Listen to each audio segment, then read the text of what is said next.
నమస్తే, నేను Roja. Welcome to special debate. తెలంగాణలో పార్టీ ఫిరాయింపు ఎమ్మెల్యేల వ్యవహారంలో కీలక పరిణామం చోటు చేసుకుంది. అసెంబ్లీ స్పీకర్ గడ్డం ప్రసాద్పై సుప్రీంకోర్టులో కోర్టు ధిక్కరణ పిటిషన్ దాఖలైంది. ఫిరాయింపు ఎమ్మెల్యేల అనర్హత పిటిషన్పై సర్వోన్నత న్యాయస్థానం ఇచ్చిన గడువు ముగిసినా ఎలాంటి నిర్ణయం తీసుకోలేదని ఆరోపిస్తోంది గులాబీ దళం. తమ పిటిషన్ను త్వరగా విచారణకు స్వీకరించాలని బీఆర్ఎస్ వర్కింగ్ ప్రెసిడెంట్ కేటీఆర్ అభ్యర్థించారు.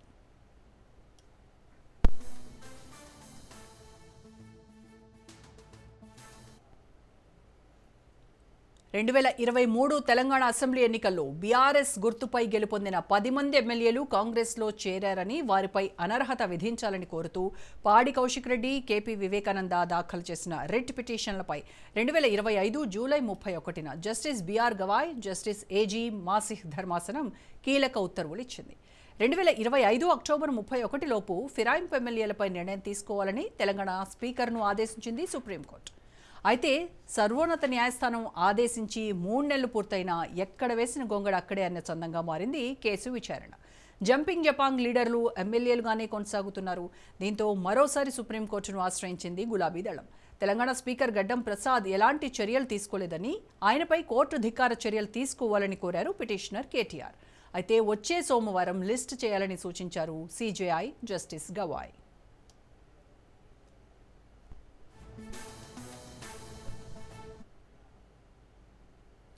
ప్రొసీడింగ్స్ ఆలస్యం చేస్తే వ్యతిరేకంగా నిర్ణయం తీసుకోవచ్చని సుప్రీంకోర్టు గతంలోనే స్పష్టం చేసింది. కానీ ప్రొసీడింగ్స్ ఎవిడెన్స్ స్టేజ్లోనే ఉన్నాయని ఆవేదన వ్యక్తం చేసింది బీఆర్ఎస్.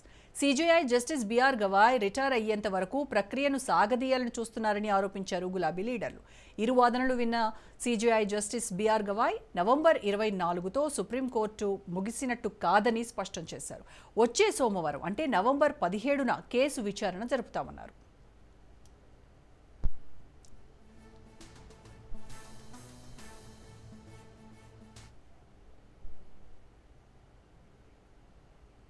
ప్రజా తీర్పును కాదని తెలంగాణ అసెంబ్లీ ఎన్నికల తర్వాత బీఆర్ఎస్ నుంచి గెలిచిన 10 మంది ఎమ్మెల్యేలు కాంగ్రెస్ కండువా కప్పుకున్నారు.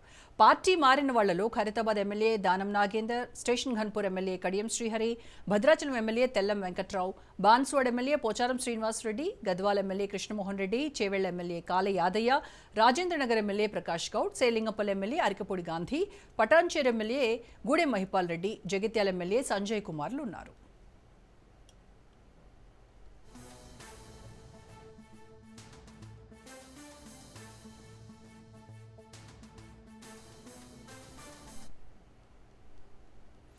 ఇప్పటికే పార్టీ ఫిరాయించిన తెలంగాణ ఎమ్మెల్యేల కేసుపై విచారణకు మరింత సమయం కావాలని స్పీకర్ కార్యాలయం సుప్రీంకోర్టును గడువు కోరింది.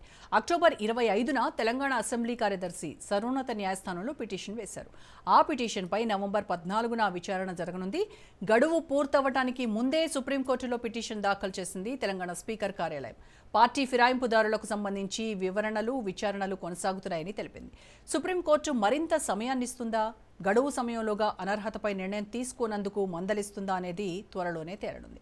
పార్టీ ఫిరాయించినటువంటి ఎమ్మెల్యేల విషయంలో ఎందుకు తాత్సారం జరుగుతోంది, స్పీకర్ ఎందుకు నిర్ణయం తీసుకోలేకపోతున్నారు, నిజంగానే రాజకీయ ఒత్తిళ్లు ఆయన పైన పనిచేస్తున్నాయా, ఈ విషయాలన్నీ వాటి డిబేట్లో మాట్లాడదాము. స్టూడియోలో ఉన్నారు బీఆర్ఎస్ నాయకులు నిఖిల్ రావు గారు. నమస్కారం అండి నిఖిల్ రావు గారు. నమస్తే. సో నిఖిల్ గారు, పార్టీ ఫిరాయించినటువంటి ఎమ్మెల్యేల విషయంలో సుప్రీంకోర్టు జూలై 31న 3 నెలల గడువు ఇచ్చింది. సో ఆ గడువు అయిపోయింది, అక్టోబర్ 31కే గడువు అయిపోయింది. స్టిల్ ఇవాళ కేసు ఏ దశలో ఉంది అంటే విచారణ దశలో, ఎవిడెన్స్ సేకరిస్తున్నాము అని చెప్పేటువంటి దశలోనే ఉంది. ఎందుకు ఇంత తాత్సారం జరుగుతోందంటారు? ముందుగా మీతో పాటు ప్యానెల్లో ఉన్నటువంటి పెద్దలు, రాజన్యూస్ ప్రేక్షకులందరికీ కూడా నమస్కారం. గతంలో అనేక సార్లు అనేక పార్టీలలో ఒక పార్టీ నుంచి గెలిచిన వాళ్ళు ఇంకో పార్టీకి పోయినరు. దాంట్లో రాజ్యాంగంలో అనేక నిబంధనలు ఉన్నాయి. నిబంధనలకు లోబడి కొన్నిసార్లు పోయినరు, నిబంధనలకు లోబడకుండా కూడా కొన్నిసార్లు పోయిన పరిస్థితులు దేశవ్యాప్తంగా అనేక సార్లు చూసినాం మనము. ఆ తర్వాత ఎప్పుడైతే 2023లో డిసెంబర్ 3 నాడు కాంగ్రెస్ పార్టీ అధికారంలోకి వచ్చిందో, కంప్లీట్ మెజారిటీ ఉన్న తర్వాత కూడా 10 మంది బీఆర్ఎస్ ఎమ్మెల్యేలను సంతలో పశువులను కొన్నట్టుగా కొన్నారు.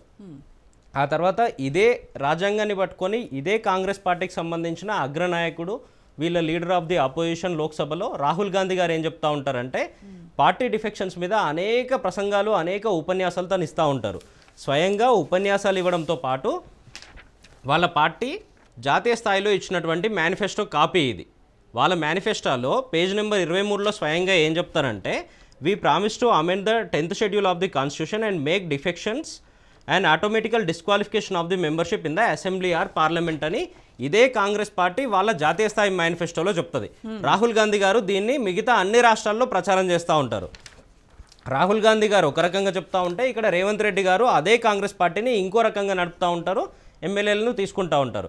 ఈ మొత్తం వ్యవహారానికి సంబంధించి గతంలో అనేక ఉదాహరణలు 1-2 మనం చూస్తే కనుక మణిపూర్కు సంబంధించి ఇదే రాహుల్ గాంధీ గారు స్వయంగా ఇన్వాల్వ్ అయ్యి వీళ్ళ పార్టీ నుంచి గెలిచినటువంటి ఎమ్మెల్యే అక్కడ భారతీయ జనతా పార్టీలోకి పోతే శ్యామ్ కుమార్, నాకు గుర్తున్నంత వరకు తన పేరు, ఆ పార్టీ డిఫెక్షన్ పార్టీ నుండి భారతీయ జనతా పార్టీలోకి పోగానే తనకు అటవీ శాఖ మంత్రిగా కూడా చేసిండ్రు భారతీయ జనతా పార్టీ వాళ్ళు.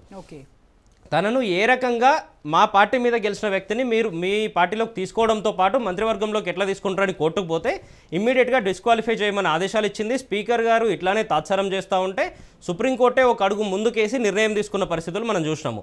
ఇదే కాంగ్రెస్ పార్టీకి సంబంధించి రాహుల్ గాంధీ గారు ఆనాడు కోర్టు మెట్లు ఎక్కిండ్రు ఈ రకంగా డిస్క్వాలిఫై చేయాలని. దాని తర్వాత వచ్చిన పరిణామాల్లో వాళ్ళే నిర్ణయం తీసుకొని వాళ్ళ మేనిఫెస్టోలో కూడా పెట్టిన తర్వాత తెలంగాణలో అది ఎందుకు అమలు జరగలేకపోతా ఉంది? ఈరోజు ప్రధాన ప్రతిపక్షంగా ఉన్నటువంటి బీఆర్ఎస్ ఎమ్మెల్యేలను సంతలో పశువుల్లాగా ఏ రకంగా కొంటా ఉన్నారు మీరు. కొన్న తర్వాత కూడా సుప్రీంకోర్టు చాలా స్పష్టంగా చెప్పింది, మేము కోర్టుకు పోయిన తర్వాత ఇమ్మీడియట్గా డిస్క్వాలిఫై చేయడానికి దాని మీద చర్యలు తీసుకోండి, 90 రోజుల గడువిస్తున్నాము, 3 నెలలకు గడువిస్తున్నాము అని చెప్పిండ్రు. నిన్న మొన్న అక్టోబర్ 31కి గడువు తీరింది. గడువు తీరిన తర్వాత కూడా మరొక 10 రోజులు వెయిట్ చేసినాం మేము ఏమైనా నిర్ణయం తీసుకుంటారేమో అని. ఇప్పటికి కూడా నిర్ణయం తీసుకోపోగా మళ్ళీ గడువు కావాలని వాళ్ళే అడుగుతున్నటువంటి పరిస్థితులను మనం చూస్తూ ఉన్నాము. ఇది ఎంత మాత్రం కూడా మంచిది కాదు, రాజ్యాంగ వ్యవస్థలకు మంచిది కాదు, దేశానికి మంచిది కాదు, రాష్ట్రానికి కూడా మంచిది కాదు. ఇమ్మీడియట్గా ఇప్పటికైనా నిర్ణయం తీసుకోవాల్సిన అవసరం ఉంది. ఎలక్షన్ మేము ఏమంటున్నాము, మీరు వాళ్ళని మీ పార్టీలోకి చేర్చుకున్నారు, రాజీనామా చేసి ఎన్నికలకు పోండి, మళ్ళీ గెలిచి అఫీషియల్గా బిందాస్గా కూర్చోబెట్టుకోండి, మీ పక్కన మీ పార్టీలో కూర్చోబెట్టుకోండి, మీ పార్టీ నెంబర్ పెంచుకోండి, మేము వద్దనట్లేదు కదా, బై ఎలక్షన్స్కి పోండి, రాజీనామా చేయించండి అని చెప్తా ఉన్నాము. ఒకవేళ చేయించని పక్షంలో మీ కాంగ్రెస్ పార్టీయే మణిపూర్లో ఏ రకంగా అయితే చేసిందో అదే విధంగా అదే కోర్టు తీర్పుని ఈరోజు అనుసరించి సుప్రీంకోర్టు వెరీ సూన్ దాని మీద డిస్క్వాలిఫికేషన్ చేయబోయే పరిస్థితులు చాలా క్లియర్గా కనబడతా ఉన్నాయి. దానికి సంబంధించి అనేక రకాలుగా న్యాయ సంప్రదింపులు మేము చేస్తూ ఉన్నాము. దాదాపుగా జడ్జిమెంట్ అంతా ఒక స్టేజ్కి వచ్చింది. రానున్న సోమవారం రోజు దానికి సంబంధించిన జడ్జిమెంట్ దాదాపుగా వచ్చే అవకాశం కనబడతా ఉంది ఈరోజు. ఇప్పటికైనా కాంగ్రెస్ పార్టీ ఇటువంటి పూర్తిగా ఆపాల్సిన అవసరం ఉంది. కాంగ్రెస్ కానీ బీజేపీ కానీ రేపు పొద్దున మేము వచ్చినా కొన్ని అన్ని పార్టీలు కూడా ఇటువంటివి ఆపి చట్టపరంగా ఏదైనా అలో చేస్తే అది మాత్రమే చట్టానికి లోబడి పనిచేయాల్సిన అవసరం ఉంటుంది. ఇమీడియట్గా ఈ 10 మందిని డిస్క్వాలిఫై చేసి ఎన్నికలకు పోయి మళ్ళీ గెలిపించుకోవాల్సిన బాధ్యత ఈరోజు కాంగ్రెస్ పార్టీ మీద ఉంది. రైట్, ఇప్పుడు మనతో జాయిన్ అయ్యారు బీజేపీ అధికార ప్రతినిధి వెంకటరెడ్డి గారు అండ్ అలాగే కాంగ్రెస్ నాయకులు మానవతరాయ్ గారు. నమస్కారం అండి మానవతరాయ్ గారు, వెంకటరెడ్డి గారు. సో మానవతరాయ్ గారు, ఏంటి కోర్టు గడువు ముగిసింది అయినప్పటికీ ఇప్పటి వరకు కూడా చర్యలు లేవు, స్పీకర్ ఎందుకు ఫిరాయింపు ఎమ్మెల్యేలపై మౌనంగా ఎందుకున్నారు? చాలా ప్రశ్నలు చాలా అనుమానాలు రేకెత్తుతున్నటువంటి పరిస్థితి. ఇటు ప్రతిపక్షాలు సీఎం రేవంత్ రెడ్డి ఒత్తిళ్లు స్పీకర్ పైన ఉన్నాయి, అందుకే ఆయన స్వతంత్రంగా నిర్ణయం తీసుకోలేకపోతున్నారు అని అనుమానాలు విమర్శలు చేస్తున్నటువంటి పరిస్థితి. ఏం చెప్తారు? ఇప్పుడు చట్టం గురించి తెలిసి కూడా పూర్తి అవగాహన ఉండి కూడా కేటీఆర్ గారు సుప్రీంకోర్టు పోతున్నా సరే వారికి హక్కు ఉంది, పోవచ్చు. 52వ రాజ్యాంగ సవరణ ద్వారా 1985 రాజీవ్ గాంధీ గారు ఆయారాం గయారాం సంస్కృతిని రూపుమాపాలని చట్టాన్ని సవరించి పటిష్టమైన చట్టాన్ని తీసుకొచ్చారు. తీసుకొస్తే 10 ఏళ్ళు అధికారంలో ఉన్నప్పుడు వారికి ప్రతిపక్ష ఎమ్మెల్యేలు అని గుర్తు రాలేదు. పక్క పార్టీ వాళ్ళని తీసుకొని వేరే టీడీపీ వాళ్ళని తీసుకొని టీఆర్ఎస్లో మంత్రి పదవి ఇస్తారు, మా కాంగ్రెస్ ఎమ్మెల్యేలు తీసుకొని మంత్రి పదవి ఇస్తారు. అప్పుడు ప్రజాస్వామ్యం గుర్తురాలేదు, ఏది గుర్తురాలేదు. కానీ వాళ్ళు ఈరోజు మేము అది స్పీకర్ పరిధిలో విచారణ జరుగుతుంది, నువ్వు సుప్రీంకోర్టుకు పోయినా స్పీకర్ కూడా గడువు అడిగారు. ఎందుకంటే స్పీకర్కి ఇది ఒకటే కాదు కదా, వారి వ్యవహారాల్లో విచక్షణాధికారాల్లో కోర్టులు కూడా జోక్యం చేసుకోవు. అందుకెందుకు 10వ షెడ్యూల్లో చేర్చారు దీన్ని. రాజ్యాంగంలో 10వ షెడ్యూల్లో చేర్చడం అంటే దానిపైన సర్వ హక్కులు, చట్టం సభలోని సభ్యులు వారు ఈ పార్టీ వాళ్ళ ఏ పార్టీ వాళ్ళ తేల్చాల్సింది స్పీకర్ కోర్టులు కాదు, కానీ సమీక్ష చేయొచ్చు. సమీక్ష అంటే మీరు చూడండి, ఇది పరిశీలించండి అని చెప్పగానే గడువులు విధించడం లేదు గవర్నర్లకు కానీ రాష్ట్రపతికి కానీ వీళ్ళకి. కాబట్టి స్పీకర్ గారు నిజంగా రాజ్యాంగం పట్ల గౌరవం ఉంది కాబట్టి ఇవాళ ఎమ్మెల్యేలను ఫిర్యాదు చేసినటువంటి ఎవరైతే ఫిర్యాదు చేశారో పార్టీ మారని చెప్తున్నారో వాళ్ళని పిలిచి విచారణ జరుపుతున్నారు. చూస్తే ఆధారాలు ఏమి సమర్పించలేకపోయారు. పత్రికలు టీవీలో ఆధారాలు సమర్పిస్తాయి. సాక్ష్యాలు కావు, కోర్టులు పరిగణించవు. పత్రికల్లో వచ్చిన వార్తలు, టీవీలో వచ్చిన వార్తల్ని కోర్టులు పరిగణించవు. ఏదైనా విప్పు జారీ చేసినప్పుడు ధిక్కరించారా? అది లేదు. మరి లేనప్పుడు మరి నిరూపించాల్సిన బాధ్యత ఫిర్యాదు చేసిన బీఆర్ఎస్ పార్టీ పైన, ఎమ్మెల్యేల పైన ఉంటుంది. కోర్టు పోయారు, పొమ్మనండి. స్పీకర్ గారు పోయారు, మాకు గడువు కావాలని. స్పీకర్ నిర్ణయమే అంతిమంగా ఉంటుంది. అక్కడ ఏదో జరిగింది, ఇక్కడ ఏదో జరిగింది అని అంటే స్పీకర్ గారు విచారణ జరగకపోతే అలా. గతంలో మా ఎమ్మెల్యేలని 12 మందిని అక్కడ అవసరం లేకపోయినా తీసుకున్నారు. నయాను భయాను బెదిరించి బ్లాక్మెయిల్ చేసి వాళ్ళని బెదిరించి తీసుకున్నారు. మేము ఫిర్యాదులు చేస్తే పట్టించుకున్నారా? మా బాధాకరమైన అంశం ఏంటంటే ఆ రోజు ఇప్పుడు మనతరే గారు మీరే చెప్పారు కదా, రాజీవ్ గాంధీ ఆయారం గయారం సంస్కృతిని రూపుమాపడం కోసం తీసుకొచ్చినటువంటి ఇది అని చెప్పి, మరి దీన్ని మీరే తుంగలో తొక్కి మీరే పార్టీ ఫిరాయింపులను ప్రోత్సహిస్తున్నారు అని విమర్శలకి ఏం సమాధానం చెప్తారు? వాళ్ళు విచారణలో చెప్పింది ఏంటంటే మేము బీఆర్ఎస్ సభ్యులుగానే ఉన్నాము. బీఆర్ఎస్ పార్టీ చందాల కింద మాకు ప్రతి నెల మా డబ్బులు కోత విధించింది, చూడండి మా జీతభత్యాల నుంచి. మా ప్రతిసారి అసెంబ్లీలో కేటీఆర్, హరీష్ రావు ఎప్పుడు కూడా మా సభ్యులు 38 మంది అంటే మమ్మల్ని కూడా కలుపుకుంటున్నారు. ఎక్కడ మేము పార్టీ మారినట్టు? కండవాలు కప్పుకుంటే పార్టీ మారినట్టేనా? పార్టీ గుర్తులతో ఉండే కండవాలు. ఇప్పుడు వెంకరెడ్డి గారిది బీజేపీ కండవ, ఇది అది బీజేపీ ఎవరైనా వేసుకోవచ్చు ఈ కండవ. ఎందుకంటే కమలం గుర్తున్నదా వెంకరెడ్డి గారికి? ఇక్కడ ఏ గుర్తు లేదు, ఎవరైనా వేసుకోవచ్చు. అవి కప్పినంత మాత్రాన పార్టీ మారినట. దాన్ని స్పీకర్ దగ్గర నిరూపించుకోలేకపోతున్నారు. ఆ వాదోపవాదాల వాళ్ళ లాయర్లు ఎవరైతే ఫిర్యాదుదారులు ఉన్నారో వాళ్ళ లాయర్లు కూడా పేపర్ కట్టింగ్లు చూపిస్తున్నారు. అది కాకుండా ఏమైనా విప్పులు జారీ చేసినప్పుడు ఆ విప్పుకు విరుద్ధంగా ఏమైనా ఓటేస్తే అది స్పష్టంగా ఆధారంగా ఉంటుంది. కానీ ఏదో జరిగింది మా పార్టీలో చేరలేదని వాళ్ళే చెప్తున్నారు. మేము కాంగ్రెస్లో చేరలేదు, అభివృద్ధి ముఖ్యమంత్రి గారితో మా కలిసి పనిచేస్తున్నాం, మా నియోజకవర్గాలను అభివృద్ధి చేసుకుంటున్నాం, ప్రభుత్వంలో గతంలో గెలవలేదు. మరి ఇప్పుడు పార్టీ మారిన ఈ 10 మంది పరిస్థితి ఏంటి మానవతరాయ్ గారు? ఇటువైపేమో బీఆర్ఎస్ నుంచి వాళ్ళు రాలేదు, వాళ్ళు అందులోనే ఉన్నారు అని మీరు చెప్తున్నారు. లేదు, వాళ్ళు పార్టీ ఫిరాయించారు, కాంగ్రెస్ గూటికి చేరారు, కండువాలు కూడా కప్పుకున్నారు అని చెప్పేసి వీళ్ళు అంటున్నారు. వాళ్ళు మరి రెంటికి చెడ్డ రేవడిలాగా, నా ఘర్కా నా ఘాట్కా లాగా ఉంది వాళ్ళ పరిస్థితి. చెప్పాల్సిన అవసరం ఎవరు చెప్పాలా? స్పీకర్ చెప్పాలి. కోర్టులు కూడా చెప్పలేవు.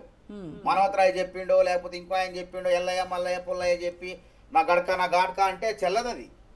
అది స్పీకర్ గారు విచారణ జరుపుతున్నారు. విచారణ జరిగే దశ కొంత సమయం కావాలన్నారు. ఇక ఓపిక పట్టలేదు. ఇక ఓపిక పట్టలేక ఉరికిరాడికి అంటే దీని అర్థం ఏంది? అది ఇప్పుడు తెలిసి కూడా మరి వీళ్ళు మరి తప్పుల మీద తప్పులు చేస్తున్నారు. అంటే ఇప్పుడు ఏంటంటే జూబ్లీహిల్స్ ఎన్నిక జరుగుతుంది, ఇదేమో ఉపయోగపడిద్దేమో జూబ్లీహిల్స్ ఎన్నికల్లో. ఇది ఏమో ఈ గారడీలకు, మంత్రాలకు, సానుభూతి మంత్రాలకు, కేటీఆర్ చేసే గారడీలకు, బీఆర్ఎస్ పార్టీ గారడీలకు జూబ్లీహిల్స్లో ఓటు పడవండి ఎన్ని ప్రయత్నాలు చేసినా ఆ విధంగా అనుకుంటున్నారు. కానీ తెలవకుండానట్టు తీసుకొస్తున్నారు అది. కాబట్టి సరే ఇప్పుడు ఎలక్షన్ రేపు ఉంది కాబట్టి కోడ్ ఉల్లంఘన దాని గురించి ఎక్కువ చర్చించకూడదు మనం. అయినప్పటికీ ఇవేమి కోర్టు ఇప్పుడు రేపు కోర్టుకు పోయారు, చూద్దాం ఏం చెప్తుందో. స్పీకర్ గారు కోర్టుకు పోయారు, ఎవరు నిర్ణయం తీసుకోవాలి దాన్ని? కోర్టు అయితే తీసుకుంటే మరి రాజ్యాంగంలో స్పీకర్ ఎందుకు అందరూ సుప్రీంకోర్టుకి అప్పచెప్తాం. మరి పార్లమెంట్ కూడా అవసరం లేదు మరి ఇప్పుడున్న చట్టాల ప్రకారం. మరి మీ జాతీయ పార్టీ కాంగ్రెస్ పార్టీ మేనిఫెస్టోలోనే రాహుల్ ప్రచారం చేస్తూ ఉన్నారు కదా, 10వ షెడ్యూల్ ప్రకారం పార్టీ మారితే సభ్యత్వం రాజీనామా చేయకపోతే అనర్హత ఆటోమేటిక్గా వస్తుంది అనేది మీరు ఇచ్చినటువంటి మేనిఫెస్టోలో ఉంది కదా. మరి దాని ప్రకారం ఏం జరగాలి ఇక్కడ? వాళ్ళు మారిండా లేదా అని చెప్పాల్సింది 10వ షెడ్యూల్. స్పీకర్కి అధికారం ఉంది. ఈయన అనర్హుడు, ఇతర పార్టీ మారిండు, అనర్హత వేటు వేయాల్సిన బాధ్యత ఆయనకుంది చట్ట ప్రకారం. అంతేగాని మనం ఎన్ని చెప్పుకున్నా అది పనికిరాని ముచ్చటండి అది. దయచేసి ఎందుకంటే మనం ఈ వాదోపవాదాలు ఆయన మారిండి నేను మారలేదని కోర్టు సుప్రీంకోర్టుకు పోయింది, దేశంలో అత్యున్నత న్యాయస్థానం. అక్కడికి పోయి ఆ కోర్టు ఏం చెప్పింది? స్పీకర్కి అప్పచెప్పింది. మళ్ళీ గతంలో కూడా చూడండి స్పీకర్లకే అప్పచెప్తుంది ఏదైనా కానీ, గవర్నర్కి రాష్ట్రపతికి అప్పచెప్తుంది. వాళ్ళ మీద కేసులు కానీ వాళ్ళ మీద విచారణ కానీ ఉండదు. వాళ్ళ నిర్ణయాలకు విచక్షణాధికారాన్ని ప్రశ్నించగలవు కోర్టులు, కేవలం సమీక్ష చేయగలవు. మీరు ఇది చేయండి, చేసి చూడండి, ఈ విధంగా చేయండి, ఆలోచన చేయండి, సూచనలు మాత్రమే చేయగలవు అని తెలిసి కూడా కావాలని చెప్పి ఇవాళ ఏదో రాజకీయ లబ్ధి కోసం ఈ ప్రయత్నాలు చేయటం శుద్ధ దండగా నేను అంటున్నా. కాబట్టి ఇవాళ నువ్వు ఆయన ఏదైనా సరే గుర్తుపెట్టుకోండి, కర్మ సిద్ధాంతంలో ఉంటుంది. మనం ఏం చేస్తే అదే మనం ఎమ్మడబడిద్ది.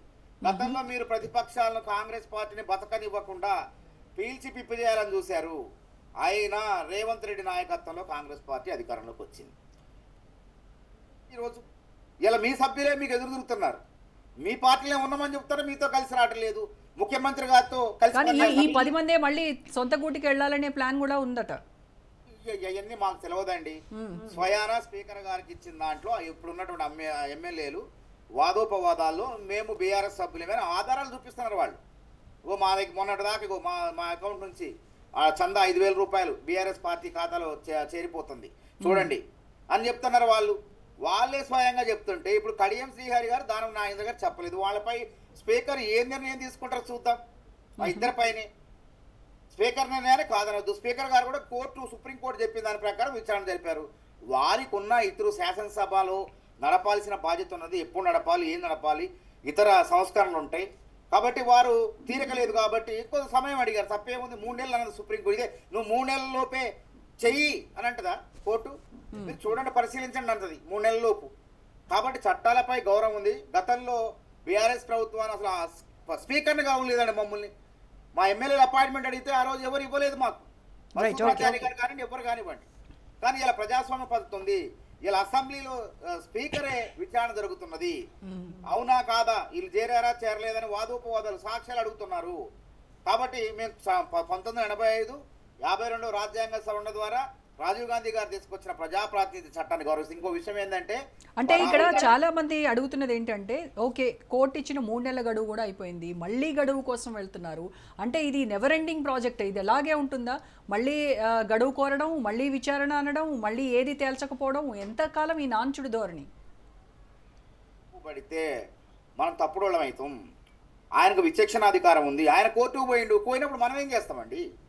రాజ్యాంగబద్ధ పదవిలో ఉన్న వ్యక్తి నాకు సమయం కావాలి కోర్టుకు పోయిండు, దాన్ని మనం ఎట్లా ప్రశ్నిస్తాం? ఎందుకు పోయినావు అని. కేటీఆర్ గారు కోర్టుకు పోయిండు, ఆయన సుప్రీంకోర్టు పోయిండు.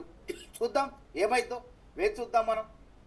అంటే మీ పార్టీ సభ్యుడే కదా స్పీకర్ అయినంత మాత్రాన, మీ పార్టీ కాబట్టే రాజకీయ ఒత్తిళ్లు ఉండొచ్చు.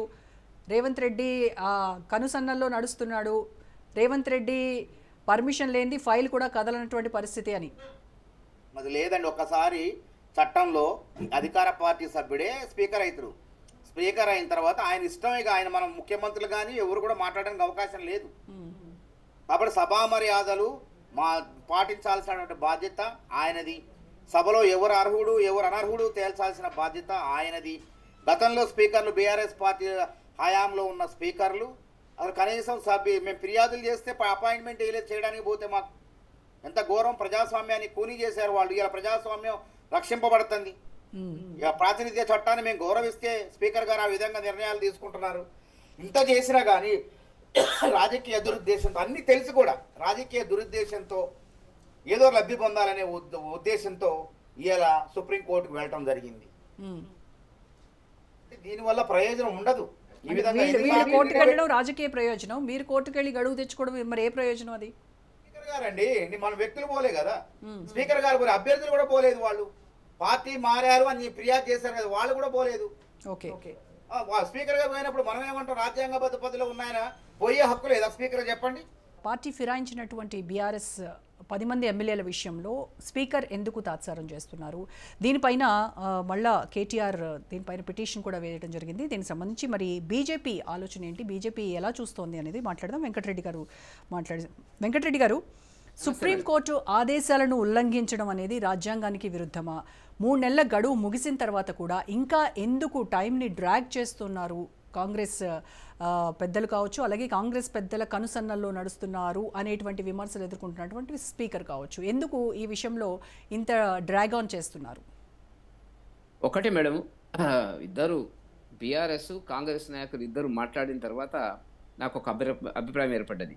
1000 ఎలుకలను తిన్నటువంటి పెళ్లి హజయాత్రకు పోయినట్టుగా రెండు పార్టీలు ప్రజాస్వామ్యం గురించి, పార్టీ ఫిరాయింపుల గురించి మేము చేస్తున్నటువంటి చాలా గొప్పగా చేస్తున్నాం అనేటువంటి పద్ధతుల పట్ల మాట్లాడుతున్నటువంటిది చూసిన తర్వాత ఆ రెండు పార్టీలు సిగ్గుపడుతున్నాయో లేదో కానీ ప్రజలు మాత్రం సిగ్గుపడుతున్నటువంటి ఒక సందర్భం తెలంగాణలో కనపడుతున్నటువంటిది. మీకు అందరికీ తెలిసినటువంటిదే, తెలంగాణ ఉద్యమంలో సుమారుగా 1500 మంది పిల్లలు, యువకులు, యువతి, దళిత వర్గాలు, బీసీ వర్గాలు ఆత్మహత్యలు చేసుకున్నారు మేడం. తెలంగాణ కోసం ఆత్మహత్యలు చేసుకున్నారు. ఏ ఒక్క ఆంధ్ర నాయకుడి మీద కూడా దాడి చేయలేదు. జేఏసీ ఇచ్చినటువంటి తీర్పును మంచి అనేక మంది ఎమ్మెల్యేలు రాజీనామా చేసినట్టు తిరిగి ఎన్నికైనటువంటి సందర్భాలు. అది గొప్ప ప్రజాస్వామ్యం. ప్రజా తీర్పును గౌరవించి మళ్ళీ ఎన్నికైనటువంటి సందర్భాలను కూడా చూడడం జరిగినటువంటిది. కాంగ్రెస్ నానబెట్టి చివరికి తప్పనిసరి పరిస్థితులు ఒకసారి చిదంబరం గారు ప్రకటించి మళ్ళీ తర్వాత తెలంగాణ ఇచ్చినటువంటి మాట వాస్తవం. ఇంత చారిత్రక త్యాగాల పునాదుల మీద ఏర్పడ్డటువంటి తెలంగాణలో 2014 రాష్ట్రం ఏర్పడ్డ తర్వాత ఏం జరిగింది? బీఆర్ఎస్ పార్టీ అధికారంలోకి వచ్చినాక కాంగ్రెస్కు సంబంధించినటువంటి నాయకులు నా లెక్కలో సుమారుగా ఒక 50 నుంచి 60 మంది ఎమ్మెల్యేలు, ఎమ్మెల్సీలు, 2 మాజీ పిసిసి ప్రెసిడెంట్లతో సహా కేశవరావు గారు ఎక్కడ అధికారం ఉంటే అక్కడ పోతుంటాడు ఆయన. వినడానికి మనకు ఇట్లా నాకైతే జర్రులు వాకినట్టుంటుంది ఆయన పార్టీ ఫిరాయిస్తే. కేశవరావు గారు, డి శ్రీనివాస్ గారు, వీళ్ళు అనండి ముఖ్యమంత్రి అర్హత ఉన్నటువంటి వాళ్ళు కేవలం పదవుల కోసం, ఎమ్మెల్సీ పదవి కోసం డి శ్రీనివాస్ గారు, ఎంపీ పదవి కోసం రాజ్యసభ సీటు దొరకలేదని చెప్పి కేశవరావు గారు ఆ పార్టీలోకి ఈ పార్టీలోకి చివరికి మళ్ళీ ఈ పార్టీలోకి వచ్చినటువంటి పరిస్థితి ఇదానండి. తెలంగాణలో త్యాగాల పునాదుల మీద ఏర్పడినటువంటి అమరులు చేసినటువంటి త్యాగాల పరిస్థితి ఇదా మనకు కనపడుతున్నటువంటిది. కాబట్టి నేను ఏమంటున్నా మేడం అంటే ఇవాళ 40-50 మంది ఎమ్మెల్యేలు, ఎమ్మెల్సీలు టీఆర్ఎస్ పీరియడ్లో కాంగ్రెస్కు సంబంధించినటువంటి వాళ్ళు కానివ్వండి, టీడీపీకి సంబంధించినటువంటి లెజిస్లేచర్ పార్టీ అన్ని కూడా కలిసినాయి అని చెప్పి వైసీపీ కానీ రకరకాలుగా బీఆర్ఎస్ ఆనాడు ఉన్న టీఆర్ఎస్ పార్టీ కేసీఆర్ గారు కలుపుకున్నారు. కారణాలు ఎన్నైనా ఉండొచ్చు. మొత్తం లెజిస్లేచర్ పార్టీ కలిసింది, మాది ఇది అని చెప్పుకున్నారు. ఆ యొక్క ప్రభావము కాంగ్రెస్ మీద తీవ్రంగా ఉంది. ఇప్పుడే చెప్పినాడు మిత్రుడు మానవతరాయ్ గారు, 12 మంది ఎమ్మెల్యేలు పోవడము. మరి వాళ్ళే చెప్తుంటారు ఒక దళితుడు బట్టి విక్రమార్క గారు legislature party leader, Congress legislature party leader అయ్యేటువంటి అవకాశాన్ని పోగొట్టుకున్నామని ఇంత చెప్పిన తర్వాత రేవంత్ రెడ్డి గారి యొక్క స్పీచెస్, ఇప్పుడు ఆయన ఉన్నాడు కాబట్టి మాట్లాడుతున్నాను, పిసిసి ప్రెసిడెంట్ ఉన్నప్పుడు రాళ్లతో కొట్టండి, ఇంటి దగ్గర ధర్నా చేయండి వాళ్ళ మీద, మళ్ళీ వాళ్ళ అనేటువంటి పద్ధతి లోపల ఒక ఉద్యమాన్ని నడిపినటువంటి కాంగ్రెస్ పార్టీ తాను మాట్లాడిన దానికి గౌరవప్రదంగా ప్రజాస్వామ్య పద్ధతి ప్రకారంగా ఏ పార్టీ ఎమ్మెల్యేలు చేర్చుకోకూడదు. అది చేర్చుకుంటామన్నా కూడా చేర్చుకోకూడదు. ఎవరు బీఆర్ఎస్ పార్టీ వాళ్ళు సుమారుగా 10 మంది అనేటువంటిది. స్పీకర్ గారు మీరు అన్నట్టుగా కోర్టుకి వెళ్ళింది, హైకోర్టుకి వెళ్ళింది, హైకోర్టు సుప్రీంకోర్టు గవ గారు జస్టిస్ ధర్మాసనము చాలా తీవ్రమైనటువంటి వ్యాఖ్యలు చేసింది. వాళ్ళకి ఏమర్థమైందో అర్థం కాలేదో కానీ ఒకటి మేడము ఏం చెప్పింది గవాయ్ గారు, స్పీకర్ నిర్ణయం షెడ్యూల్ 10 కింద ఏ నిర్ణయం అయినా చేయొచ్చు అనేటువంటిది, తను నిర్ణయం చేయాలనేటువంటిది అవన్నీ ఉన్నాయి, లేవని కాదు. కానీ వాటికి మించి గవాయ్ గారు మాట్లాడింది ఏంటంటే ఇవాళ రాజ్యాంగ సమీక్షకు స్పీకర్ నిర్ణయం కూడా ఉంటుంది, అది రాజ్యాంగ రక్షణ స్పీకర్ గారికి లేదు అనే మాట చెప్పినాడు. ఆయన చెప్పి క్లోజ్ చేసినాడు. ఇప్పుడు రేపు ఏం జరగబోతుందో తెలియదు. 17 నాడు మళ్ళీ బీఆర్ఎస్ పార్టీ నేనేమంటున్నా అంటే 3 నెలల టైం ఇచ్చినారు. జూలై 31కి ఇచ్చినారు, అక్టోబర్కి అయిపోయింది, మళ్ళీ టైం అడుగుతున్నారు. లెజిస్లేచర్ పార్టీ సెక్రటరీ గారు రాసినారు ఆ పని ఉంది ఈ పని ఉంది అనేటువంటిది. చిన్నపిల్లలు నవ్వేటువంటి పద్ధతి లోపల కాంగ్రెస్ అనుసరిస్తున్నటువంటి విధానం ఒకటి నేను చెప్పదలుచుకున్న పాయింట్ ఏంటంటే మేము ఏదో పని మీద పోయినాము, అభివృద్ధి కార్యక్రమాల కోసం పోయినాము. అభివృద్ధి కార్యక్రమాల కోసం పోతే అంటే ఏం జరుగుతుందండి అంటే నాకు కొద్దిగా ఉదాహరణ చెప్పాలంటే నాకు బాధ అనిపిస్తుంది. కానీ అంటే పెళ్ళైన వాళ్ళు అందంగా కనపడేటువంటి వాళ్ళు ఎవరైనా వదిలేసి వెళ్ళిపోవడమేనా? విడాకులు ఇవ్వాలి కదా, విడాకులు ఇచ్చి మళ్ళీ పెళ్లి చేసుకోవాలి కదా, ఎవరు తప్పు పట్టరు కదా.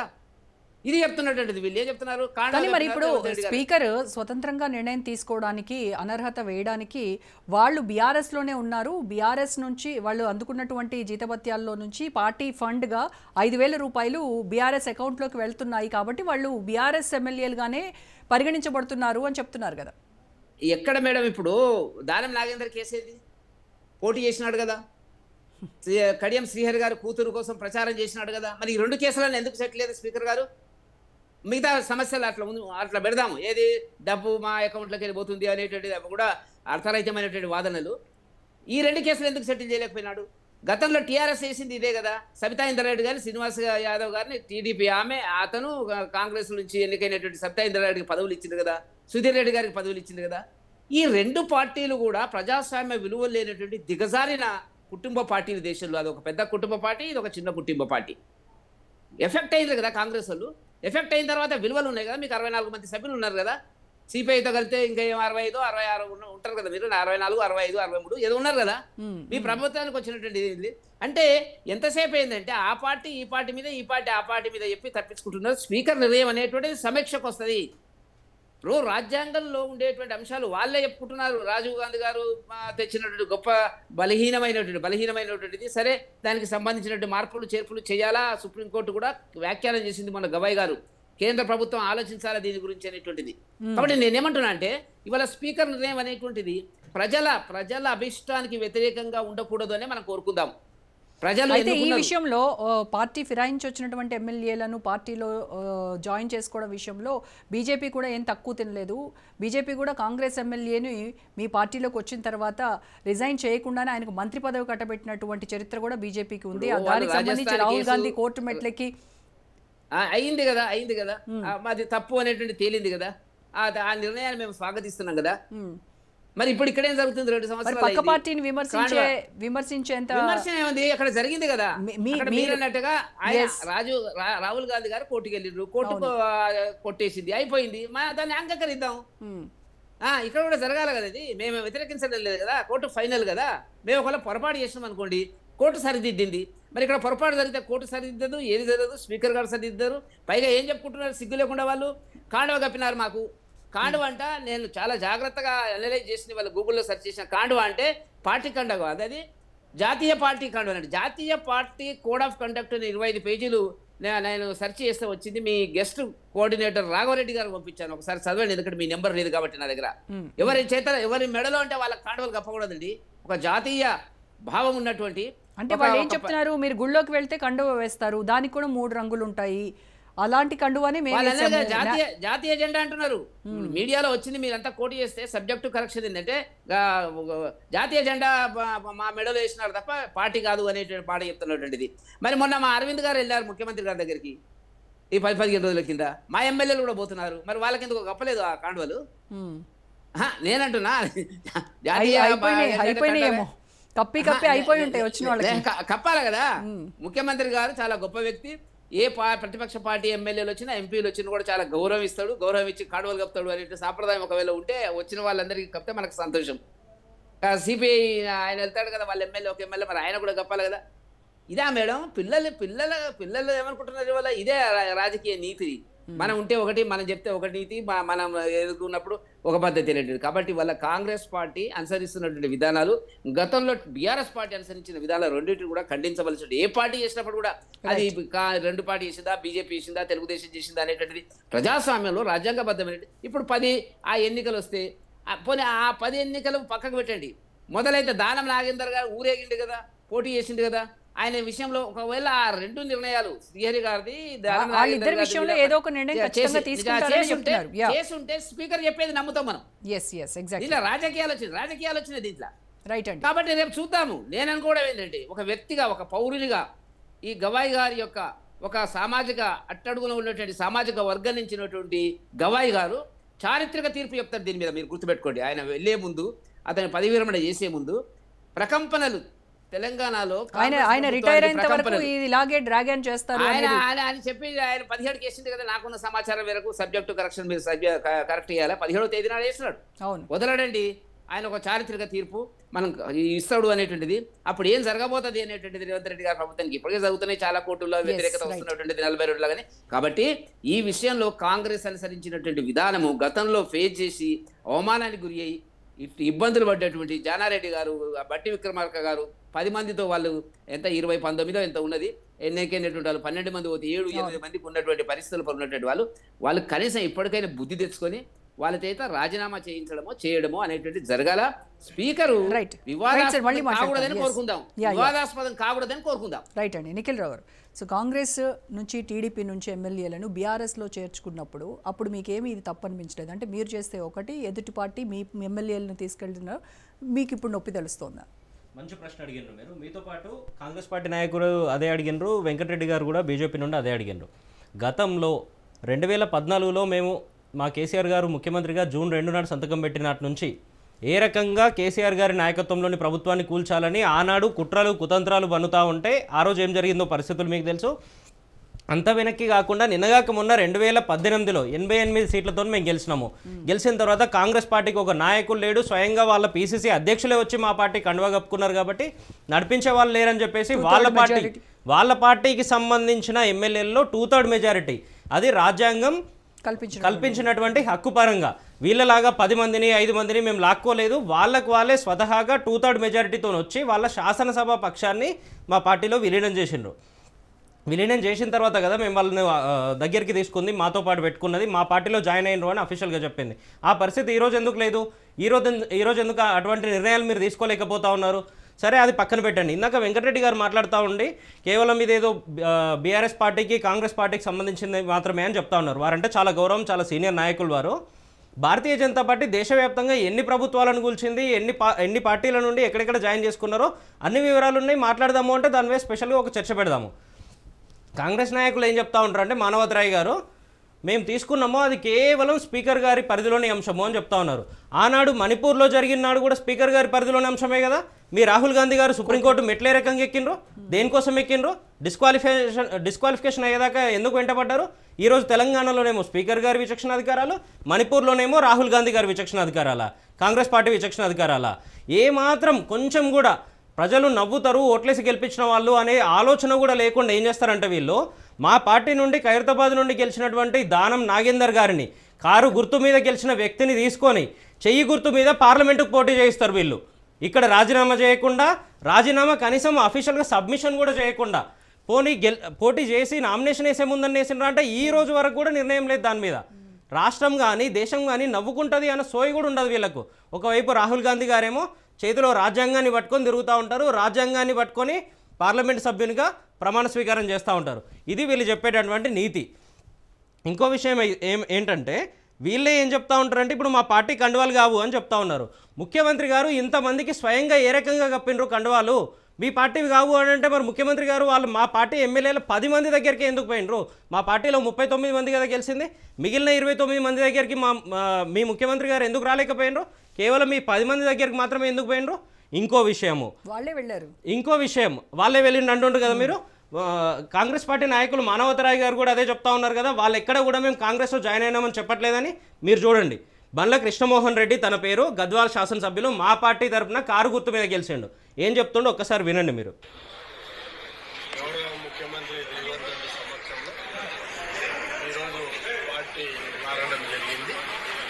గౌరవ ముఖ్యమంత్రి రేవంత్ రెడ్డి గారి సమక్షంలో ఈ రోజు పార్టీ మారడం జరిగింది అని డైరెక్ట్ గా శాసనసభ్యుడే మా కారు గుర్తు మీద గెలిచినటువంటి వ్యక్తి చెప్తున్నారు. ఇంకేం కన్సిడర్ చేస్తారు? స్వయంగా తనే ఒప్పుకుంటా ఉన్నారు కదా నేను పార్టీ మారిన ముఖ్యమంత్రి రేవంత్ రెడ్డి గారి సమక్షంలో అని చెప్తా ఉన్నారు. ఇది ఒకటో విషయము. మీరు అట్లనే గమనిస్తే వీళ్ళ పిసిసి అధ్యక్షుడు ఏం చెప్తారంటే threat given by BRS and BJP party together to topple the Congress elected government. This is why MLAs have joined us to protect the government. ఆ ఎమ్మెల్యేలందరూ మా పార్టీలో జాయిన్ అయినరు అని తను చెప్తా ఉన్నారు. ఇదే ముఖ్యమంత్రి హోదాలో ఈ రోజు ఉన్నటువంటి రేవంత్ రెడ్డి గారు ఏ 10 మందికి అయితే కండువాలు కప్పినరో ఆయన్నే గతంలో ఏం చెప్తారంటే పిసిసి అధ్యక్షుడిగా ఉన్నాడు, కాంగ్రెస్ పార్టీకి వర్కింగ్ ప్రెసిడెంట్ గా ఉన్నాడు. తీసుకొని కొట్టండి చేయకుండా పార్టీ ఫిరాయించిన వాళ్ళను రాళ్ళ ఊర్లలోకి వస్తే రాళ్లతో కొట్టండి అని చెప్పి నేను కాంగ్రెస్ పార్టీ కార్యకర్తలకు విజ్ఞప్తి చేస్తున్నా. ఈ రోజు మమ్మల్ని కూడా అదే రాళ్లతో కొట్టుమంటారా మీ ముఖ్యమంత్రి గారు, మీ రేవంత్ రెడ్డి గారు చెప్పినట్టుగా? అదే రకంగా ఊళ్ళలోకి వస్తే గిరిగీసి కొట్లాడమంటారా? అదే రకంగా మీ కాంగ్రెస్ పార్టీ నాయకులు ఏ రకంగా కండువాలు కప్పిన వాళ్ళని కొట్టమంటారా, కప్పించుకున్న వాళ్ళని కొట్టమంటారా అనేది మీరే సమాధానం చెప్పండి. ఇప్పుడు దీంతో పాటు కడియం శ్రీహరి గారు స్వయంగా తన కూతురుకు ఎంపీ టికెట్ ఇస్తారు వీళ్ళు, సరే అదే వాళ్ళ ఇష్టము. ఇచ్చిన తర్వాత అదే కడియం శ్రీహరి గారు పోయి కండువా కప్పుకొని ప్రచారం చేస్తూ ఉంటారు. తన ద్వారానే మొత్తం ఛానలైజ్ అవుతూ ఉంటుంది. మేము ప్రశ్నించిన తర్వాత కానీ తను మా ఒత్తిడి తట్టుకోలేక నిన్నగాక మొన్న మీడియా ముఖంగా చెప్పిండ్రు నేను కూడా కాంగ్రెస్ పార్టీలో కండువా కప్పుకున్నా అని. వాళ్ళే స్వయంగా అడ్మిట్ అయ్యి వాళ్ళే స్వయంగా చెప్తా ఉంటే కూడా మా పార్టీలో జాయిన్ అవ్వలేదు అని వీళ్ళు చెప్తా ఉంటారు. అంటే రాహుల్ గాంధీ గారు ఒక రకంగా చెప్తా ఉంటారు, రేవంత్ రెడ్డి గారి రాజ్యాంగం ఇంకో రకంగా నడుస్తూ ఉంటుంది. రాహుల్ కాంగ్రెస్ వేరు, రేవంత్ కాంగ్రెస్ వేరు అనేది ఈరోజు స్పష్టంగా కనబడతా ఉంది. రేవంత్ రెడ్డి గారి పుట్టినరోజులు అవుతూ ఉంటే రాహుల్ గాంధీ గారు విషెస్ చేయరు. అటు సిద్ధరామయ్య గారు కర్ణాటక ముఖ్యమంత్రి గారు పోతూ ఉంటే అపాయింట్మెంట్లు ఇవ్వరు, ఇక్కడ రాహుల్ గాంధీ గారికి అపాయింట్మెంట్లు ఇవ్వరు. అంటే ఇక్కడనే తెలుస్తూ ఉంది మీ కేంద్ర నాయకత్వం ఎంతవరకు మిమ్మల్ని పట్టించుకుంటుంది, ఎంతవరకు మీకు విలువిస్తుంది అనేది. మీ ముఖ్యమంత్రి గారికి ఎంతవరకు తన మీద ఆలోచన ఉంది అనేది స్పష్టంగా తెలుస్తూ ఉంది. ఇన్ని జరుగుతూ ఉంటే కూడా మళ్ళీ స్పీకర్ గారు విచక్షణాధికారము అని చెప్తా ఉంటారు. స్పష్టంగా సుప్రీంకోర్టు 100 సార్లు చెప్పింది. ఇప్పటికీ సుప్రీంకోర్టు విషయం పక్కన పెట్టండి, వీళ్ళ నాయకులే 100 సార్లు చెప్పిండ్రు కదా, ఇంటింటికి పంచిండ్రు కదా ఈ మేనిఫెస్టో కాపీని. మీ పార్టీయే చెప్పింది, పాంచనీయాయ్ అన్నారు, ఇంకోటి అన్నారు, మంచి ట్రెండీ నేమ్స్ పెట్టుకుంటూ పంచిండ్రు కదా. ఇది మీరు చెప్పింది మీరు ఎందుకు అమలు చేయలేకపోతా ఉన్నారు ఈరోజు? రైట్. సో మానవతరాయ్ గారు, రాహుల్ కాంగ్రెస్, రేవంత్ కాంగ్రెస్ 2 కాంగ్రెస్లుగా విడిపోయిందా కాంగ్రెస్ పార్టీ? ఇప్పుడు ఇది అనవసరమైనటువంటి ప్రశ్న, అసలు సంబంధం లేని ప్రశ్న. అది పార్టీ అంతర్గత వ్యవహారం. అంటే సోయి లేకుండా మాట్లాడుతున్నారు, ఇక్కడ విచక్షణ కోల్పోతున్నారు. రాహుల్ గాంధీ అది పార్టీ వ్యవహారం అండి. ఇది అవసరం పార్టీ ఫిరాయింపులోకి వస్తుందా పార్టీ వ్యవహారం? ఎమ్మెల్యేలు మాటల పార్టీలు మారితే అది పార్టీ ఫిరాయింపు అయితే ఒక పార్టీలో ఉన్నోళ్ళు ఏదో కలవకపోతే ఎవరిని రాహుల్ గాంధీ గారు జాతీయ నాయకుడు, మీ ఫామ్ హౌస్ లో పడుకొని బయటికే రాయి అందశ్రీ చనిపోతే కనీసం పలకరిగిడా కనీసం కుటుంబాన్ని. మీరు అనీతులు చెప్పేది అసలు పార్టీ ఫిరాయింపుల గురించి మాట్లాడితే దెయ్యాలు వేదాలు వల్లించినట్లుంది బీఆర్ఎస్ బీజేపీ నాయకులు. భూతాలు భగవద్గీత ప్రవచనాలు చెప్పినట్లుంది, సైతాను బైబిల్ వాక్యాలు చెప్పినట్టుంది వీళ్ళిద్దరు మాట్లాడుతుంటే. ఆ రోజు కాంగ్రెస్ పార్టీని ఏ విధంగా ఇబ్బంది పెట్టారు, చీరి చింతకు కడతానండి మరొకప్పుడు. ఏది టీఆర్ఎస్ ఉద్యమ సమయంలో పార్టీ రాజశేఖర రెడ్డి గారి హయాంలో వాళ్ళు కూడా అనుబంధ సభ్యులుగా పనిచేస్తుంటే చీరి చింతకు కడతా అన్నాడు. అట్లాంటి వాడు మరి మా పార్టీ ఎమ్మెల్యేలు తీసుకొని మరి పిసిసి హోదాలో రేవంత్ రెడ్డి చేసిన వ్యాఖ్యలకి ఏమంటారు? నేను ఒకటే అంటానండి, పార్టీ ఫిరాయింపుల చట్టంలో మీరని చెప్పినా నేనని చెప్పినా పిసిసి ప్రెసిడెంట్ హోదాలో ఎవరైనా మాట్లాడినా అవన్నీ వర్తించవు. గుర్తుపెట్టుకోండి, సుప్రీంకోర్టే రాసిన ఆయన 3 నెలల్లో సరిచేయని చెప్పి సూచన చేసింది. కాబట్టి స్పీకర్ గారిని నిర్ణయాన్ని మానవతరాయ్ గారు మీరు చాలా క్లవర్ గా దాన్ని డైవర్ట్ చేస్తున్నారు. ఒక నిమిషం మానవతరాయ్ గారు, ఇందాక మీరు అన్నారు బీఆర్ఎస్ పార్టీ ఫండ్ వాళ్ళ దాంట్లోంచి కట్ అవుతోంది, వాళ్ళు బీఆర్ఎస్ ఎమ్మెల్యేలుగానే అని చెప్పారు. మరి ఇప్పుడు కొన్ని ఎవిడెన్సెస్ చూపించారు నిఖిల్ రావు గారు, ఏం చెప్తారు మీరు? అవి చెల్లవండి, వీడియో కానీ పేపర్ కోర్టు విషయం దాకా కాదు. మీరు విన్నారు కదా ఒక వ్యక్తిగా, ఒక బాధ్యతాయుతమైన పౌరుడిగా చెప్పిండో దాన్ని మార్ఫింగ్ చేశారు, దాని కథ ఏం చెప్తారు సార్? అది ఏం చెప్తారు కాదు, కోర్టుకి అన్ని పరిగణలో తీసుకోదండి. వాస్తవంగా మీరు చెప్పండి. కేసుల్లో తిరిగిన వాళ్ళం కాబట్టి ఉద్యమ కేసుల్లో కరెక్ట్ అండి, పెడితే కొట్టేశారు, ఈ సాక్ష్యం కాదని చెప్పి మేము బయటపడ్డాం. అట్లా మీరు నమ్ముతారా? అట్లీస్ట్ కోర్టు సంగతి మీరు నమ్ముతారా? ఆయన రాహుల్ గాంధీ గారి గురించి రాజ్యాంగం పట్టుకొని మాట్లాడతారు. నిజంగా రాహుల్ గాంధీ గారు రేవంత్ రెడ్డి చేయబట్టే ఇలా మీ పార్టీ బతుకుంది. ఎందుకంటే రేవంత్ రెడ్డి గారు ఏమన్నంటే, రండి మీరు అసెంబ్లీకి రండి, ప్రధాన ప్రతిపక్షం ఉండాలి, మాట్లాడాలి, మేము తప్పులు చేస్తే ప్రశ్నించాలి అని చెప్పి రమ్మంటే ఆయన ఫామ్ హౌస్ లో పడుకుంటాడు, మళ్ళా పార్టీ ఫిరాయింపుల గురించి మాట్లాడతాడు. మేమే రమ్మంటున్నాం, ప్రతిపక్షం ఉండాలి. నిజంగా ద్వారాలు తెలిస్తే 2/3 వంతు విలీనమైంది, ఇప్పటికే అయిపోయేదే. కానీ రాహుల్ గాంధీ గారు రేవంత్ రెడ్డి గారు ద్వారాలు తెరిస్తే 2/3 వంతు వచ్చేస్తారు అని చెప్తున్నారు. కానీ వచ్చిన 10 మంది కూడా సారీ మేము తప్పు చేసాము, మళ్ళీ మేము వెనక్కి వస్తాము, మాకు ఒక అపాయింట్మెంట్ ఇవ్వండి, మేము మిమ్మల్ని కలుస్తాము అని లేఖలు రాస్తున్నారు. వాళ్ళు కట్టుకథలు, అన్ని కల్పిత కథలు, వాళ్ళ ప్రచారం, వాళ్ళ పార్టీ ఇమేజ్ దిగజారిపోతుందని మీకు చెప్పారా? వెళ్ళండి ప్రచారం మీకు చెప్పారా? 10 మంది ఎమ్మెల్యేలు మేము వెళ్ళమండి, కాంగ్రెస్ లో మీతో పాటు ఉంటామని చెప్పారా? స్పీకర్ దగ్గర మేము సభ్యులు మాకు నచ్చలేదు, వాళ్ళు మేము ప్రభుత్వంతో అభివృద్ధిలో భాగస్వాములు అవుతున్నాం అని చెప్తున్నారు. మేము పోవు, మాకు నచ్చట్లేదని చెప్తున్నారు. చెప్పారు కదా, అయితే మీతోనే ఉంటామని చెప్పారు కదా, మీతో వచ్చేసినట్టే కదా వాళ్ళు. సస్పెన్షన్ చేయమనండి, కవిత గారిని సస్పెన్షన్ చేస్తారు, వాళ్ళని కూడా చేయమనండి. ఒక ఎమ్మెల్సీని సస్పెన్షన్ చేసినప్పుడు వాళ్ళని చేయరా? ఏంటంటే కవిత గారికి ఒక న్యాయం, మామూలు ఎమ్మెల్యేకి ఒక న్యాయమా? అంటే కూతురుకు ఒక న్యాయం, మిగతా వాళ్ళకి ఒక న్యాయమా? సస్పెండ్ చేయమనండి. అది చేయరు. పార్టీ విరుద్ధంగా పోయినప్పుడు సస్పెన్షన్ చేయాలా? ఆ దమ్ము లేదు. మళ్ళీ దీన్ని ఈ విధంగా బద్నాం చేయటం. కాబట్టి ఒకటే నేను చెప్తున్నా, కర్మ సిద్ధాంతం అనేది వెంటాడుతుంది. తప్పు వాళ్ళ ఎమ్మెల్యేలు కర్మ సిద్ధాంతం వెంటాడుతుంది, కర్మ ఖచ్చితంగా తిరిగి వస్తుంది, మనం ఏది ఇస్తామో అదే ఇస్తుంది. అనుభవించి తీరాలంతే, దుష్కర్మ ఫలిత దుష్కర్మం అనుభవించి తీరాలంతే. దానికోసమే 2014లో అధికారం పోతే ఇవ్వలేటి దాకా పార్లమెంట్ దరిదాపుల్లో కూడా రానియట్లేదు జనాలు మనల్ని. దేశవ్యాప్తంగా తప్పులు మనం చేసిన తప్పులు చేస్తే దుష్కర్మే వస్తుంది. అంతే, ఇచ్చోటి కర్మ ఇచ్చోటనే, సకర్మే వస్తుంది. ఇచ్చోటి కర్మ ఇచ్చోటనే. కరెక్ట్ చెప్పారు. ఎస్ వెంకటరెడ్డి గారు. ఇప్పుడు ఒకటి మేడం, వాస్తవానికి ఏం జరిగిందంటే బీఆర్ఎస్ 39 మంది సభ్యుల్లో 10 మంది పోయిన తర్వాత అనేక సందర్భాల్లో మీరు చూశారు, నేను చూశాను, మీడియాలో ముఖ్యంగా కోమటిరెడ్డి వెంకటరెడ్డి గారు గౌరవ మంత్రి గారు అనేక సందర్భాల్లో మాట్లాడినాడు. ఏం మాట్లాడినాడు? మీ ఎన్నికలు అయిపోయిన తర్వాత చూడండి, లోక్సభ అయిపోయిన తర్వాత చూడండి, మేము వద్దంటే కూడా గోడ దూకి గేటు దూకి మా పార్టీలోకి వస్తారు అనేటువంటిది అనేక సందర్భాల్లో చెప్పినాడు. అక్కడ మిస్ఫైర్ అయింది. ఇప్పుడు వాళ్ళు బీఆర్ఎస్ నాయకులు సరే స్టాండ్ మార్చుకున్నారు, ఎవరు వచ్చే పరిస్థితి లేదు. వస్తే వీళ్ళు ఏం చేసేవాళ్ళు అంటే 2/3 అనేటువంటి దాని క్లాస్ కింద తీసుకొని వాళ్ళు వచ్చినారు, మేము జయించుకున్నాం, తప్పే ఉంది అనేటిది. ఇప్పుడు ఏం జరిగిందంటే ఒక సంవత్సర కాలం రేవంత్ రెడ్డి గారి పాలన చూసిన తర్వాత ఆ ఎమ్మెల్యేలకు కూడా, పార్టీ ఫిరాయించిన ఎమ్మెల్యేలకు కూడా ఇబ్బంది వచ్చింది. అరే ఈ పార్టీ ముందు వెళ్ళేటట్టు లేదు, అనవసరం పోతే దీంట్లో మనం మునుగుతాం అనేటువంటి పద్ధతి లోపల మళ్ళీ రీథింకింగ్ వచ్చినటువంటి పరిస్థితి కనపడుతున్నట్టుంది. ఏదైనా ఉండని కాక మీరు చాలా నష్టపడ్డారు. కేసీఆర్ వేసినటువంటి వలలో మీ పార్టీ ఎమ్మెల్యేలు అనేక మంది చిక్కుకొని పోయినటువంటి సందర్భం.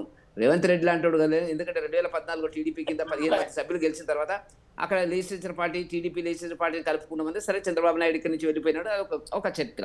ఇప్పుడు ఇక్కడ జరగకపోవడానికి కారణం ఏంటంటే బీఆర్ఎస్ ఎమ్మెల్యేలు రాకపోవడానికి కారణం ఏంటంటే రేవంత్ రెడ్డి గారి ప్రభుత్వం భవిష్యత్తులో రాదు అనే ఒక అభిప్రాయానికి వచ్చిన తర్వాతనే ఈ జరుగుతున్నటువంటిది. ఏదన్నా జరగని కాక గౌరవప్రదమైనటువంటి పోస్టు పదవి స్పీకర్ గారిది, అది వివాదం కాకూడదని కోరుకుందాం. మనం ఏదో ఒక నిర్ణయం చేయాలి. నేను నా వ్యక్తిగత అభిప్రాయం, ఒకవేళ ఆయన నిర్ణయం చేయకపోతే రేపు 17వ తేదీ నాడు గవాయి గారు స్పష్టమైన ఆదేశాలు ఇస్తారని చెప్పి ఒక ప్రజాస్వామ్యాన్ని గౌరవించే వ్యక్తిగా, సివిలియన్గా నేను ఆశిస్తున్నటువంటి కోరిక అది నెరవేరుతుందని చెప్పి, ఎందుకంటే వీటికి ముగింపు పలకాలి ఈ దేశంలో. ముగింపు పలకాలి అంటే దాని కింద కోరుకుంటున్నాం కాబట్టి.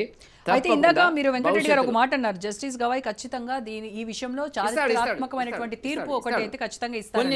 సో ఆ తీర్పుతో తెలంగాణ రాజకీయ దిశ మారుతుంది. చాలా ప్రకంపనలు వస్తాయి, దిశ కాదు, చాలా ప్రకంపనలు వస్తాయి. 10కి ఎన్నికలు వచ్చిన తర్వాత ఇప్పటికే కింద మీద పడి అతి కష్టం మీద రేపు గెలుస్తాము ఓడతాము అనేటువంటి పద్ధతి ద్వారా కాంగ్రెస్ ప్రయత్నం చేస్తున్నటువంటి పరిస్థితి. ముఖ్యమంత్రి గారు గల్లీ తిరిగి ప్రచారం చేస్తే కూడా రేపు ఏమవుతుందో అనేటువంటి భయం వాళ్ళకు ఉంది. జరుగుతుంది, మనం చూసినాం, ఇక మాట్లాడుకున్నాము, దాని గురించి నేను మాట్లాడాను ఎక్కువ. కాబట్టి రేపు 10 ఎన్నికలు, అక్కడ స్థానిక ఎన్నికలు లేవు, డబ్బు కథ కార్ఖానా ఆర్థిక దివాలా తీసినటువంటి పరిస్థితి. కోరికలు చాలా ఇచ్చినారు, అవి నెరవేర్చే పరిస్థితి లేదు. బెదిరిస్తున్నాడు ప్రైవేట్ కాలేజెస్లను. బెదిరించే తత్వం ఆయన ఎంత తగ్గించుకుంటే ముఖ్యమంత్రి గారు అంత మంచిది. ఆధిపత్య అణిచివేత బెదిరింపులకు తెలంగాణ సమాజం ఎదుర్కొంటే తప్ప ఆ ఎదుర్కొన్న వాళ్ళకు చరమగీతం పాడింది. భూస్వామ్య వ్యవస్థలో కానివ్వండి, కేసీఆర్ పాలనలో కానివ్వండి, ఇతరత్ర కానివ్వండి. కాబట్టి అటువంటి పరిస్థితుల లోపల ఇవాళ బ్లాక్ మెయిల్ చేసే పద్ధతుల లోపల ముఖ్యమంత్రి గారు రావడం అనేటువంటి చాలా బాధాకరమైనటువంటి విషయం. కాలం నిర్ణయిస్తుంది. కాకపోతే ఏంటంటే మేడము, కనీసం కేసీఆర్ గారు ఒక 5 ఏళ్ల తర్వాత 6 ఏళ్ల తర్వాత అసంతృప్తికి ప్రజలు గురి అయినారు. రేవంత్ రెడ్డి గారు 20 మాసాలకే ఇట్లా ఇతడని చెప్పి నేను ఊహించలే. నిజానికి ఆయన 5 సంవత్సరాలు ఉండాలని కోరుకునే దాంట్లో నేను ఒకటి, ఎందుకంటే ప్రజలు తీర్పిచ్చినట్టు అట్లా వాళ్ళు ఉండేటట్టు లేదు. రేపు ఆ తీర్పు ఏమొస్తుంది, తీర్పు అయిన తర్వాత చూడండి ఏం జరుగుతుంది. ఇంకా 3 ఏళ్ల పాటు ఏది ఉంటుందో ఇప్పుడు ఆ 10 ఎన్నికలు వచ్చిన తర్వాత it is nothing but A mini election. Okay, వచ్చిన అప్పుడు తీర్పులు గెలుపులు ఓటములు వచ్చిన తర్వాత ఏ పార్టీ ఎక్కడ ఉంటుంది, ఎవరెక్కడ ఉంటారు అనేది నిర్ణయిస్తారు. చెప్పండి. ఇప్పుడు రేవంత్ రెడ్డి గారు నిన్ననే చెప్పారు, ఆత్మస్థైర్యంతో చక్కగా విలేకరుల సమావేశంలో చెప్పారు 2034 వరకు కాంగ్రెస్ ప్రభుత్వం ఉంటుంది. నేను ప్రతి డిబేట్ లో చెప్తున్నా, మీరు 2034 వరకు ఉంటామనుకోవడంలో తప్పులేదు, బీఆర్ఎస్ మళ్ళీ అధికారంలోకి వస్తుంది అనుకోవడంలో తప్పులేదు, బీజేపీ మేమే ఈసారి తెలంగాణలో పాగా వేసేది అనుకోవడంలో తప్పులేదు. రేపు చూడండి జూబిలీస్ ఫలితాలే చెప్తాయి, గుర్తుపెట్టుకోండి. 2036 దాకా కాదు, 56 దాకా మాట్లాడకండి మీరు. వెంకటరెడ్డి గారు నాకు అవకాశం ఇచ్చినప్పుడు మాట్లాడండి. ఇప్పుడు నేను ప్రతి డిబేట్ లో చెప్తున్నా, ఇంటింటికి 10కి పైగా సంక్షేమ పథకాలు, ఇక పక్కా 10 ఏళ్ళు రేవంత్ కాంగ్రెస్ సర్కార్ అని చెప్తున్నా. ఎవరెన్ని గారడీలు చేసినా ఈ రాష్ట్రంలో 10 ఏళ్ళు ఉంటుంది. ఎందుకు ఉంటుంది అంటే కేసీఆర్ అభివృద్ధి చెప్పిన 10 ఏళ్ళు ఇచ్చారు, అదేవిధంగా రాజశేఖర రెడ్డి గారికి అప్పుడు 10 ఏళ్ళు ఇచ్చారు. ఆ సంక్షేమ పథకాలు ఇప్పుడు కొనసాగుతున్నాయి. కాబట్టి ఇలా రేవంత్ రెడ్డి సర్కార్ కూడా తప్పకుండా 10 ఏళ్ళు ఇస్తారు తెలంగాణ ప్రజలు. ఎందుకంటే డబుల్ బెడ్రూమ్లు వాళ్ళు కట్టలేకపోయారు, మేము ఇందిరమ్మ ఇల్లు కడుతున్నాం. నెక్స్ట్ 5 ఏళ్లలో బీసీ ముఖ్యమంత్రి అని మీరే కదా. అది ఎవరు చెప్పలే, పార్టీ చెప్పలే, మా అధినాయకత్వం చెప్పలేదా? ఎవరు చెప్పారు బీసీ ముఖ్యమంత్రి అని చెప్పలేదు, గుర్తుపెట్టుకోండి. మీ ఎజెండా 42% బీసీలకు 42% రిజర్వేషన్లను బీజేపీ వాళ్ళు చెప్పారు బీసీ ముఖ్యమంత్రి అని. పిసిసి నా ఇంటర్వ్యూలో చెప్పారు. కావచ్చేమో తర్వాత ముఖ్యమంత్రి అని చెప్పారు. ఒక బీసీ నేతగా నేను చాలా సంతోషపడుతున్నాను. నెక్స్ట్ వచ్చేది బీసీ ముఖ్యమంత్రి ఆయనే చెప్పారు. అధిష్టానం కాంగ్రెసే కదా, ఎవరైతే కాంగ్రెస్ ముఖ్యమంత్రి రేవంత్ ఉంటాడు 10 ఏళ్ళు మేము అనుకుంటున్నాం. పక్కా 10 ఏళ్ళు అధిష్టానం నిర్ణయం తీసుకుంటే శిరసా వహిస్తాం. ఇష్టం ఎవరు వచ్చినా కాంగ్రెసే కదా. రైట్. ఓకే, నిఖిల్ రావు గారు, ఇప్పుడు 2036 దాకా కాదు మనోహరరాయ్ గారు, ఇదే రేవంత్ రెడ్డి గారు 2096 వరకు ఉన్నా కూడా మాకు అభ్యంతరం లేదు, అది ఎన్నికల ఫలితాలు నిర్ణయిస్తాయి. చెప్పండి 3000 రోజులు పైనే, 3000 కాదు 30,000 రోజులైనా ఓకే, కానీ అంత దూరం ఎందుకు? ఈ రోజు రేపు పొద్దున పోలింగ్ జరుగుతున్నటువంటి జూబ్లీహిల్స్ ఎన్నికలను మీ 23 నెలల పాలనకు రెఫరెండంగా తీసుకుంటారా అని సూటి ప్రశ్న జర్నలిస్టులు అడిగితే లేదు అట్లెట్లుంటుంది అని పక్కకు పోయి తప్పుకున్నటువంటి వ్యక్తి ఈ ముఖ్యమంత్రి గారు, ఈ రేవంత్ రెడ్డి గారు.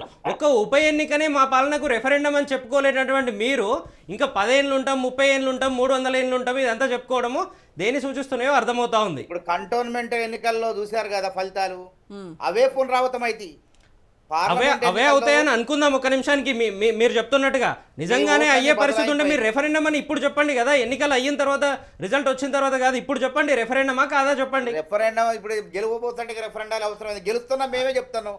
ఇలా ఇప్పుడు ఆయన సర్వే కూడా ఒక టీవీ ప్రముఖ అధినేత చెప్పిండు 8-10 వేల మెజారిటీతో ఇంకా పైకే రావచ్చు. ముఖ్యమంత్రి గారే ఏం చెప్తారంటే ముఖ్యమంత్రి గారే ఏం చెప్తారంటే ఆ సర్వేలన్నీ చిత్తు కాయిదాలు అని చెప్తా ఉంటారు.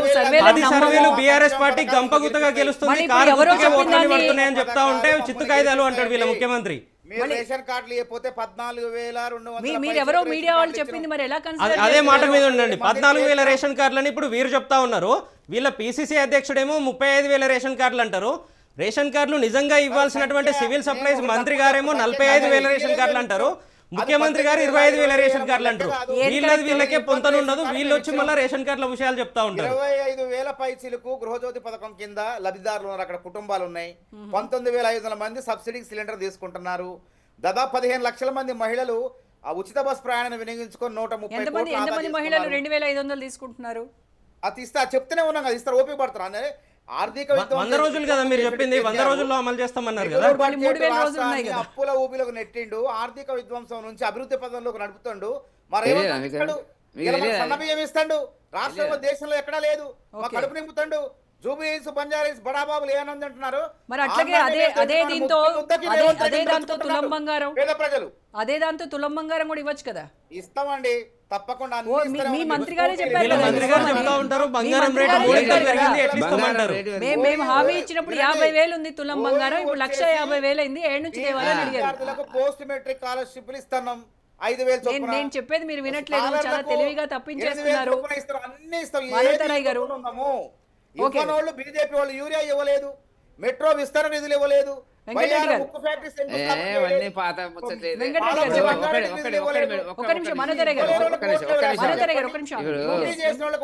చెప్పండి.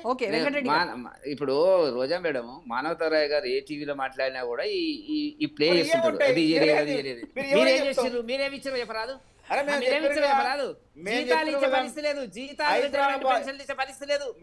మీరు దాడి పెడుతున్నారు ప్రైవేట్ కాలేజీల మీద, దివాలా తీసినారు మీరు. నెలకు 10,000 కోట్ల అప్పులు తెస్తున్నారు. తెలియదా? మేము వచ్చిన తర్వాత తెలిసింది అని మాట్లాడినారు కదా మీరు. బట్టి విక్రమార్క ఏం మాట్లాడతారు? ఛత్తీస్గఢ్ లో అది ఎందుకు ఓట్ల చోరీ చేసిండే దానికి. థ్యాంక్ యూ సో మచ్ మానవతరాయ్ గారు, వెంకటరెడ్డి గారు, thank you so much. Special debate. Stay tuned to Raj news.